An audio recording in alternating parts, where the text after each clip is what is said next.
আমরা আগামী ফেব্রুয়ারি মাসে আমরা ভোট কেন্দ্রে গিয়ে ব্যালট পেপার হাতে নিয়ে পছন্দ মতো প্রার্থীকে ভোট দিয়ে আমরা এমপি বানাতে চাই।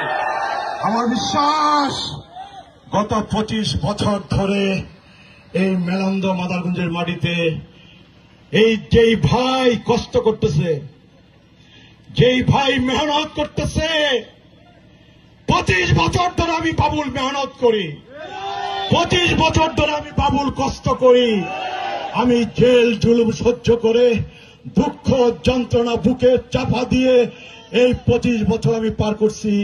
আল্লাহর কাছে আমার একটা আর্জি, একটা ফরিয়াদ, আল্লাহ পাক তুমি আমাকে একটাবার এমপি নির্বাচিত করো।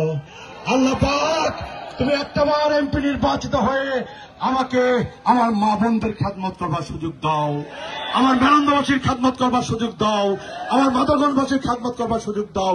আর আল্লাহ পাক তুমি যদি আমাকে এমপি নির্বাচিত করো, তোমার খাস রহমতে, আমার নেতা কর্মীদের মেহনতে, আল্লাহ পাক তাদের ভোটে তুমি যদি আমাকে এমপি নির্বাচিত করো, এমপি নির্বাচিত হয়ে আমার প্রধান কাজ হবে মসজিদের খেদমত করা।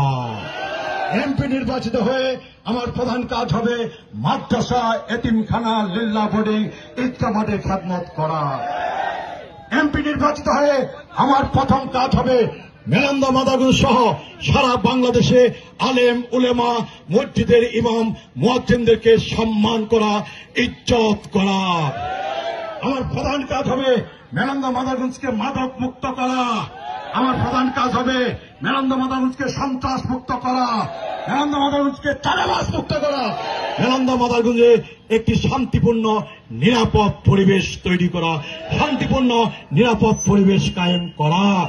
আর আমার বেকার যুবক ভাই বোনদের মেধার ভিত্তিতে বিনা পয়সায়